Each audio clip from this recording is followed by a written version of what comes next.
buli munnayuganda alina okuba concerned kubanga wetuli tetubeerangawo ng'eggwanga. Tuli mu economic crisis, political crisis, social crisis. So abantu baffe bwe mubanga mulowooza nti buvunaanyizibwa bwa bannabyabufuzi bokka okutwala eggwanga no gye lirina okulaga, wetuli teryamanyiiwo, tuli mu kabiga. Ekisooka ebibiina byetegeka naye byetegeka under what conditions. Prevailing conditions eziriwo ziraga nti Museveni yagamba ava wano na kumuwalula n'abamulya mu ngalo. Buno obubinja bwe tulowooza nti bwali badde bulina experience emala obumugaidinga nti eggwanga gye ligenda mu anarchy okulijjayo kigenda nammwe kuba kostinga. Naddala buno obubinja binja buno obumulya mu ngalo. Kakati twetegeka naye temulowooza nti twetegeka pasenti tutunuulira okulonda nga bwe kubadde nti Museveni najja nebeerangirira nga bulijjo bwakakiiko k'ebyokulonda ne kamulangirira ne media ne zitandika okusoma ebintu ebiva mu SFC ng'ogibuuza media byolanga obijjawa kubanga internet teriiko. Mwali mukitegeddeko nti mwaba aba TV ne radio be mwalanganga nammwe mwali ba allies ba Museveni mu bubbi. Bababuuza bye mwasomanga mwabijjawa n'osoma ebyekabaale naye ng'ebyawana e Kampala tobisoma. Kyokka ng'ate okimanyi internet teriiko. Kakati ezo zonna observations tuze tuziraba for quite some long time. Era tukoze revision. Era ne tugamba nti okwawukanako n'okulonda okulala kwonna kwe muzze mubba ne mukola effujjo lyammwe, okulonda kuno kugenda kuba kuzibu nnyo kubanga tetugenda kuddayo waka okujjako nga batuwangudde legitimately. Mukakooti ng'akagamba ako legitimately gwalowooza nti ogenda ani qualifying ekigambo legitimate anti legitimate nari mwegambye bawangula legitimate ebyo biveeko nkugambye nti ffe waffe tulina omufere w'NRM yagaba ambulance emisana ekiro n'agikima ku ddwaliro lyabidda bujja ettimu na wali we bazaala Ignatius Kangave Musaazi yebasekololo. Kati abo waliwo abantu nga bo bakugu mu bufere. Don't listen to them. You have listened to them for some good time. Ensonga lwaki tulinga we tuli embeera gye tuli musiya bulijjo era ensonga lwaki ennaku zino abakitegeddeko olwaleero asanga fuutu soja n'amweraliikirira. Twerabidde okutumirako eno ku mulondo ndabye nga atugoberera nnyo. Yes, n'omwami omwali ekabaale sebo naye tukulamusizaako abatugoberera ne mukulu eno. Kakati Luttamaguzi awo ng'ogendawo ku luno mulina obwesige mu kakiiko ak'ebyokulonda kuba tekakyuse. Mwami babakama y'okulonda kuli okukadde kooti byezaali bisabye nti no bikyusibwemu tebikyusibwanga ndowooza buli kimu kikyalinga bwe kiri but you're still going for the same. Don't worry. Kati legitimacy ku luno munaagikakasa mutya? Don't worry. Ebisolo otera okulaba ku Animal Kingdom. Waliwo mu Serengeti waliwo omugga gw'ebicrossinga okudda eri naye ng'omugga ogwo bigumayi muli mugoonya. Naye nga biba birina okukola ki? We shall cross. Why are you worried? You cross Semiriki when the time comes. Semiriki limba ajudde goonya mula musala bagita animal migration. Mula sala we shall cross over. Don't worry about that. As long as we are there we shall cross. Ekyo kyoto kyeraliikirira. Ebiseera ebisinga tubadde tutunuulira nnyo plan A kati tutunuulira nnyo plan B ne C mu kalulu. Netegereza ab'ebyokwerinda bagibuuze eyo. Anti gwe tulina plan B ne C. Ye yakalulu kaffe byamukama tukagendamu okamanyi ne zino guuni ze zibbye eggwanga ezirowooza they are here to survive at any cost. Gwe jangu okakwatemu.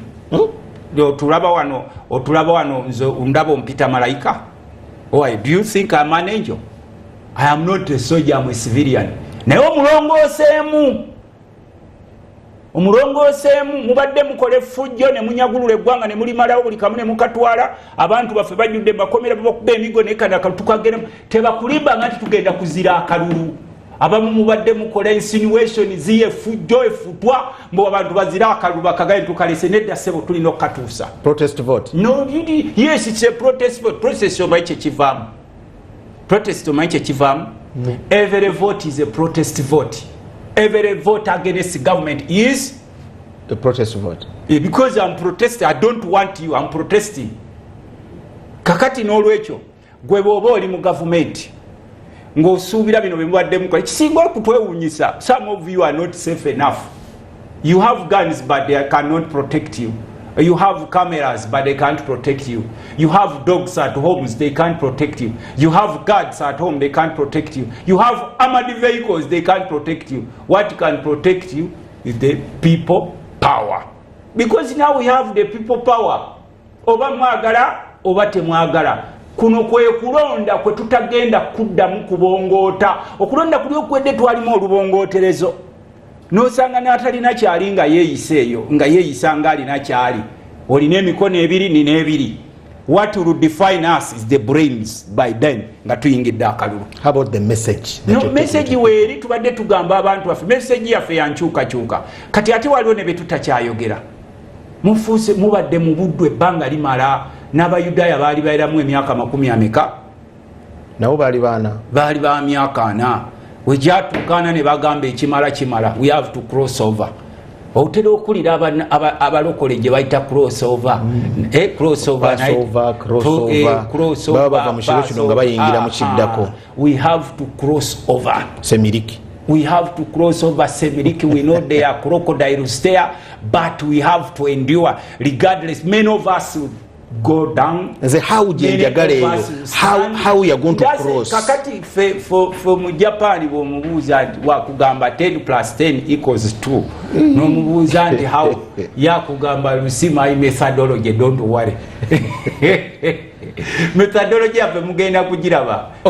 Luttamaguzi, the how especially beyond Buganda, Western region, Northern region, Eastern region. Kakati Museveni abagamba tetulina buwanguzi, tetulina buwakizi. N'obubinja bw'ababutulika zibana abamutambulirako. Nitubagamba kati tubadde president Kyagulanyi ng'agenda mu Western Uganda ne mu Northern. Kati mumuleka atambule aswale nti talina buwakizi. Atambule yekka mu motoka. But they also know they don't have support anywhere. Not even Western Uganda. So many people have been condemning Western Uganda. Okuwakira regime, rogo regime. Ni nabo twagenzo kizula tunenya babwerere bawagizi bafenyo. But yawa. Anti kakati gwe tuleke tugende tuswale. Kubate tulinayo. Ebivayo mu kalulu ati biba biragakira. Anti kugambe tuleke tugende tuswale anti tetulinayo bawagizi. Tweka Kyagulanyi avuge motoka yayitewo ngali buyeka. Ng'abantu bali kubyabwe mu maduka so bino Museveni byabadde ng'akola ne baddira abSFC ne bateeka mu media, friendly media ne standika okulangira results eziri null and void. Kuluno tebiriyo. Ne bobeera SFC tumanyi mulina emmundu nnene mulina kazinga it will come to an end. Ekyo kyo twakisacrificingidde. Kubanga okukyusa eggwanga tekyetaagisa mwana wattu bantu bangi. We don't need millions of people. Kubanga some of you have already been compromised. Mwekiriranyiza abalala olw'embeera embuto zibafuukidde abalala olw'obukoowu byonna bibakize neffe tubagamba we shall reach a shore regardless of the crocodiles in the Semiriki river we have to cross regardless of so many obstacles along the way, the thirst, the poverty, the imprisonment of very innocent people, we shall cross. Wekitegedde akugamba nva Luweero Mecca.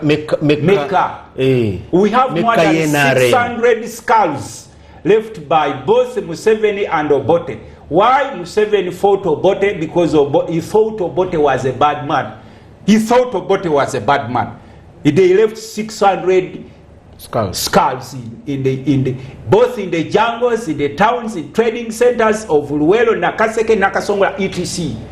And you know the reason why Museveni never buried those skulls? He wanted to show you that when you want power, you fight for it. There are those who sacrifice to change the world for the betterment for all. Okitegedde ebyo tiga weebuuza lwaki obuwanga buno tebabuziika owewaffe Luweero ne Nakaseke ne ujja wano n'osanga ebipingamizi nga bigamba Buganda for Museveni. My dear, ddamu okyogere wano mu Buganda mwagiwadde Museveni. Yensonga lwaki mugobya abantu baffe ku ttaka mumuwadde ensi yaffe mbw agitwale. Speak it in Buganda. Out of the blue nkugambe yes you have the plan, please don't provoke people. Buganda for Museveni mugimuwadde nayo mutututeeka amataka gaffe gonna abantu baffe mubatutte obugagga mwabutwala buli kimu kati musaze mugambe mbu Buganda tugimuwadde. You as you speak it as who? Gwoyogera ngani ayogerera wano waffe mu Buganda mbu ogimuwadde mbu Buganda is no longer for Baganda, Buganda for Museveni. Okulya kuno kubogeza okwo. Do you think you're going to run away? Kakati kyetuwagadde okugamba nti mututunuulira mutubuuza mulwaki temukola bino okulonda kubadde nga kiki ekikyuseewo gwolaba ffe tukyuse naye ntekateka tekyuse anti ffe tukugamba tuli ku drawing board. Kasipalovu yazanyanga chess gundi ne computer. Kasipalovu yawangula computer. Okiregedde sebo? Who manages the computer?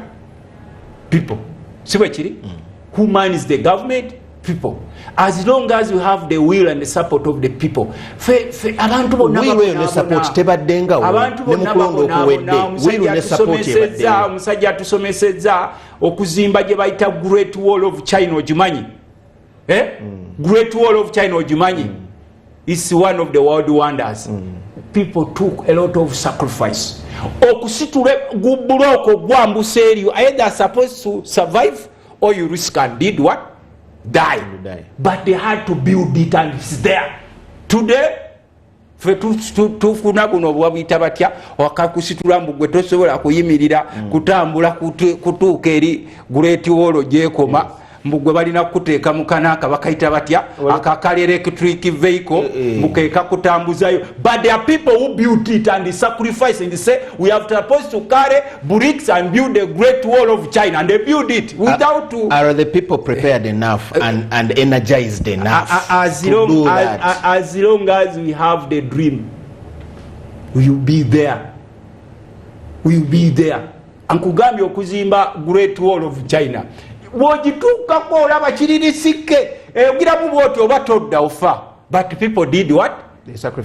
They sacrificed and built the Great Wall of China. And today the modern people gendo girambula babateeka nerabidde babuto babutram obuntu bubeerawo ke bakuteekamu bugwe tosobola kutambula wali risike nnyo ne bakutwalayo. And they are very happy because of the sacrifice made by those Chinese who were committed. Ate gwe nkugamba nenne kyetuyambyeko. The way you fight a man of 88 years is not the way you fight a man of 40 or 30 or 20 years. You get it? Naye oli bukadde magezi ante bukadde magezi tebubeerera tegabeerera. Okiregedde sebo? Obukadde magezi tegabeerera era waliwo n'omukadde watuuka nga bamulowooleza bulowooleza. Kati buno obubinja obuli mu kulya obuli mu kuluutinga obugabanyi butiisatiisa kuluno tubamaze omalani olaba mutuuka n'okutuwemula wano mu Buganda mugigabidde Museveni mu Buganda for Museveni n'olaba nga oli ava eri ayogera Buganda for Museveni nga ne waava ewaabo omubuuza gavumenti ekyekoleddewo emyaka gyamaze mwana nga tasobola kukikulagawo wabula nga kyakulaga gy'emiwumbo gy'emmere egiri mu makaage n'amayumba ge bazimba n'abasirikale be babawambu babukuume. You said Uganda is safe from border to border. Why are you highly protected everywhere you go? Lwaki otawanya omusirikale? You said Uganda is safe from border to border. Lwaki otawanya omusirikale?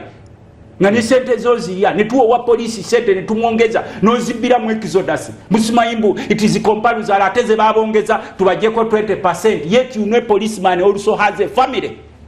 A soldier has a family. He's supposed to have good houses. They are supposed to have good houses. They are supposed to have good salaries. Why do you give a member of parliament number 20 millions ngo musirikala protecting egwanga yomwa emitwalo nkaga owa police omwe emitwalo 5 amanyi police wakitogireta mu parliament energy eri mu Buganda wano gendaba Buganda ye kinetic omanyi baita kinetic energy bino byempulira mu northern Uganda bino byempulira mu western omanyi baita kinetic energy wagisomako gendo jibuzi je baita kinetic energy. Buganda is very special.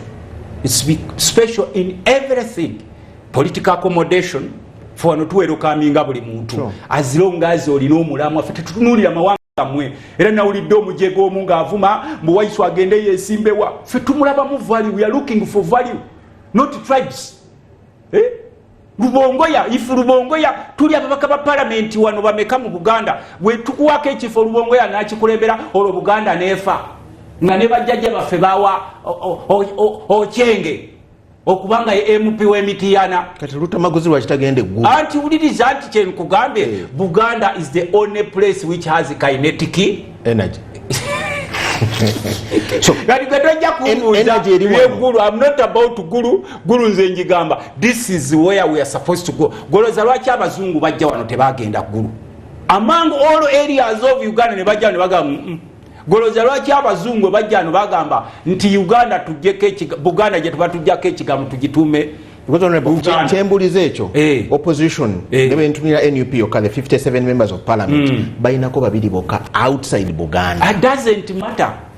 Go wabuuzanga Yesu nti lwaki abo nabo otandise nabo Bayudaaya national character twagala wabuuzako wawulirako abuuza Yesu nti okufuuka omukristaayo lwaki twetwagala national character wawulirako Simoni Petero nga bamubuuza but is it important Bayuda nga bamubuuza bamugamba as long as they have the principles of what we want. Wawulirako omusajja omu yagamba ndowooza ali Petero titukyanza omusajja abasajja tubasanga nga bagoba emizimu mu linnya lyo mu linnya lya Yesu muzimu gere nomanyi Yesu yabagamba kasitaba he who is for us kasitaba banga bali bakola byaffe they are for us tulina kubagira kakati olwale ogambye nti other regions yes nabo bategere enjiri golowooza lwaki nabo kinetic energy batuukako okitegedde sebo tewali muntu asobola ku avoidinga wano tewali muntu asobola ku avoidingawo ne bwokola otya era nofu bwe tukugamba kende ebyofuzizo biba biwedde twagamba mu 7 you have fooled Uganda is enough you fooled the Baganda they supported you in the bushes politics is a game of numbers bwe munabeera mu parliament nga numbers tezibalance nga bulungi still abalala batwala kakati gwe what is the number gwogitunulira mu kibu wawulira ku mwanyi obwama bwali butambula make sure that those people do not have the numbers wabuwulirako obwama tebukola sometimes state regime ebuteekawo just okubajja ku mulamwa fuwano mu Buganda bwekusiibula oba olina okugenda owulidde sebo Buganda bwekulijectinga oba olina okugenda era essaawa yayo nsonga lwaki olaba Museveni has no option but to go abo mu mambuka bakwagala oba abo mu east bakwagala oba abo mu west bakwagala ffe tukugambye abalina kinetic energy bye ojja kuba n'obubinja bungi nga babeera nabo obubalimbalimba obubalyamu nabo bujja kudduka oboterena alone nadduka yekka kati ate gwojje wano obusebo batandise n'okugamba mu Buganda bagikuwadde the bootlickers mu Buganda for Museveni ngojimuwangani ojimuwadde otya genda ogambe makago bombalira kuba abamu mulina mugundiza mugaite amakaga ange ga Museveni omwa makago ojja wano ozanyire ku institution yaffe gye mugabanye na buno obubinja bwe bagenda baleeta obunoonya lumonde buli amaanyi jagalina kati twamugamba nti bwoba oyagala kye bayita peaceful transfer of power oba transition adhere to the principles of justice. But one of them is the democratic process of elections. Election is one of the. They beat people, they have been imprisoned people, but they too have families. Their families will carry their cross, please. Their families of people will carry the cross. You know what you did in Irwell. You know what you did during the Bush War and even from 1986. You know what you did in Northern Uganda. You know what you did in Eastern Uganda. Were we there with you? Does it mean that it was automatically nti abantu bewaabwe babimutuma okubikola? Kakati ebyo bye tubagamba babateeka abantu bangi bagenda kuttibwa bangi era bangi bakyagenda mu makomera. Very many of them are going to be killed and many are going to be imprisoned. But until we reach the goal, golo yaffe yakununula ggwanga kuliza mikono gy'abannansi. Era mulaba nga 2026 the goal is going to be achieved. Exactly. Tetulina waiva yonna bwe musobola okugamba omukulu bw'anaateeka ebimotoka ate gwe okumanya gwe ensi kati ekaaye kati ne mwa Museveni bw'aba ayita ku nguudo bali kugala okumala essaawa meka sebo 3 ne bwe ba mu Kampala yagati oli yadde wambyuleesi ayita omukulu alengedde gye bayita people power movement okawulirako kasija ordinary person akugamba nti genda bino bye mwenda bakuyita okwekangabiriza Buganda yatwajezeza ng'ogize otya mbulira kiki kyokozeewo ekyenjawulo okusengula abantu baffe yabalumye nnyo bali omugamba nti omukulu Buganda ku luno ojja kuwangula akalulu nga kyabakoze tasobola omukulu bakulimba zingako ebibyo ng'obudde bukyali. This time people are so much determined. We have nothing to lose. Do you see us? Mutulaba, we have nothing to lose. But you have work to do, Honorable Luttamaguzi. We are doing Uganda, it. We are doing it. We are doing it. Nze kati ndi mbaka parliament. Ochatulaga ki. We be proud of our country nga yonna mugigabanye. Werese zonna z'abantu ba Lubatu, abantu baffe mubagobye ku nnyanja, abantu baffe ettaka lyonna mulitutte under schemes, hidden schemes. Bamanerenda bonna mu Uganda boogera olulimi lumu and they are taking away people's property. Abantu baffe bwe bafa just njagala kuwa kyakulabirako.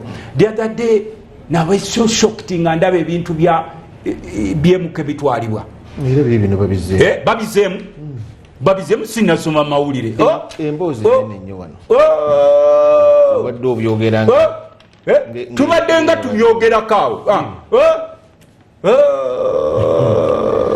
Kati kiki kikushokinga bino bya busuubuzi. These are schemes. These are schemes by these people. They have to take away our everything. Our everything. They are supposed to make us paupers. They are supposed to take away our land, our wealth, our everything. They are supposed to kill the quality of education. And in the end we shall become slaves. We say no. We shall build the great wall of China.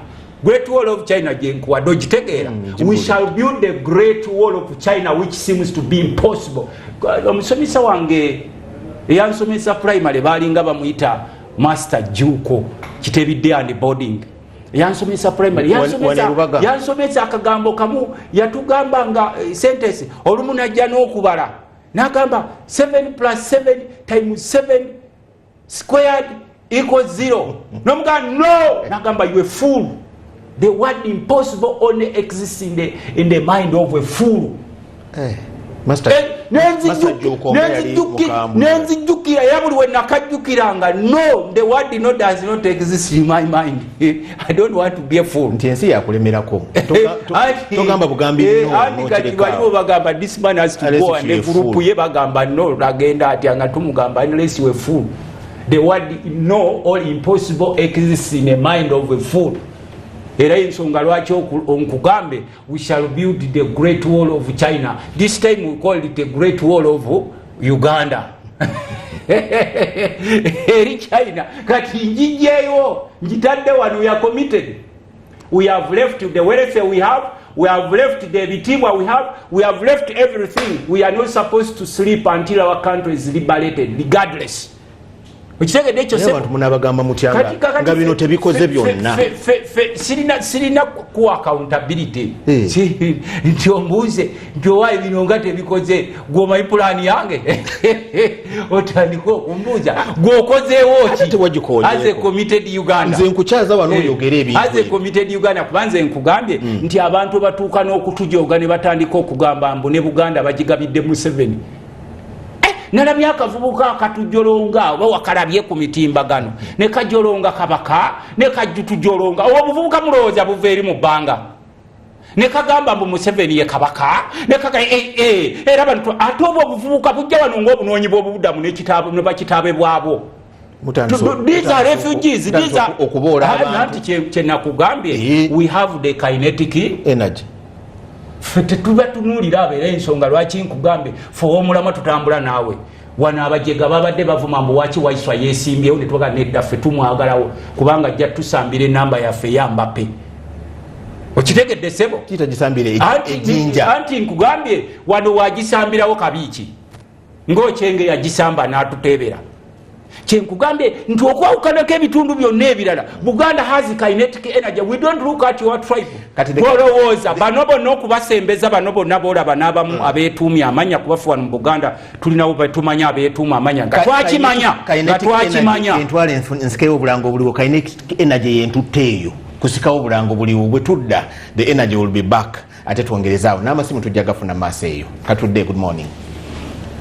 kinetic energy ogimanyi njiwulira wegiteekekaawo kugundo otere kuteekawo kinetic energy esimu ye